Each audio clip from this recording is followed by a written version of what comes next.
प्रधानमंत्री नरेंद्र मोदी ने 13वें भारत आसियान शिखर सम्मेलन में आज शिरकत की और सम्मेलन को संबोधित करते उन्होंने कहा कि हम आसियान इंडिया इनोवेशन प्लेटफॉर्म तैयार करना चाहते हैं। प्रधानमंत्री मोदी ने दक्षिण चीन सागर विवाद के संदर्भ में कहा कि क्षेत्रीय विवादों को शांतिपूर्ण ढंग से ही हल किया जाना चाहिए। उन्होंने कहा कि भारत ये उम्मीद करता है कि दक्षिण चीन सागर में जिन देशों के बीच मतभेद हैं वो घोषणा पत्र को लागू करने के गाइडलाइंस का पालन करेंगे।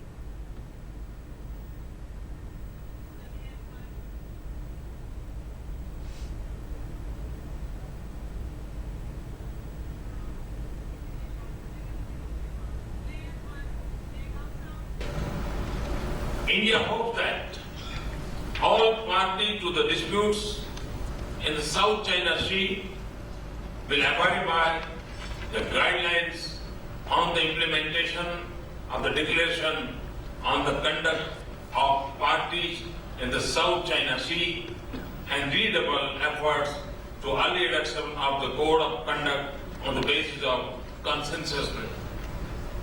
We should evolve specific plans of cooperation in maritime security, counter piracy, in humanitarian and disaster relief. प्रधानमंत्री मोदी ने कहा कि हमारे आसियान सबसे बड़ा निवेश साझेदार रहा है और साथ ही इसमें विस्तार की भी प्रचुर संभावनाएं मौजूद हैं।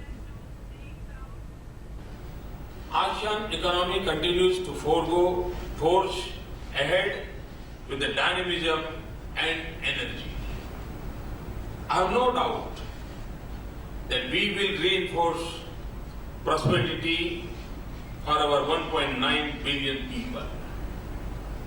Excellencies, I am pleased that after a temporary decline, our trade increased to about $76.5 billion in 2014-15, and so had investment in both directions.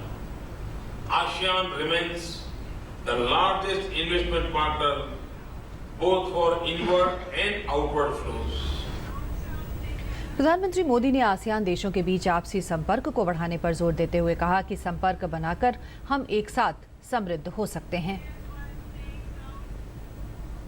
Connectivity is the pathway to shared prosperity. The trilateral highway project is making good progress and should be completed by 2018. We also propose to commit a line of credit of $1 billion to propose projects that support physical and digital connectivity between India and ASEAN. प्रधानमंत्री मोदी ने जलवायु परिवर्तन से निपटने के लिए अक्षय ऊर्जा को एक बड़ा माध्यम बताया।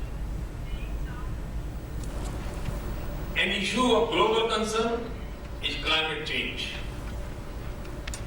India has ambitious clean energy plans, 175 gigawatt of additional capacity of renewable energy by 2022, and 40% of energy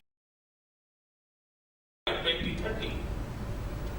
Excellencies, we would also be happy to offer over 100 training slots in renewable energy in our institutions. I also proposed an international solar alliance of 122 solar-rich countries, which French President Hollande and I will launch in Paris on November 30th. We look forward to your participation in the launch and the alliance. प्रधानमंत्री ने कहा कि अपने संबंधों को और प्रगाढ़ करने के लिए मिलकर काम करने की जरूरत है। उन्होंने कहा कि शिलांग में आसियान अध्ययन केंद्र की स्थापना की जाएगी। Our collective efforts to revive the cultural pillar of our relations. An international conference on ASEAN-India cultural links was held in New Delhi in July. We are proposing to open an ASEAN Study Center in our northeastern Hill University in Shillong, which is our gateway to the east.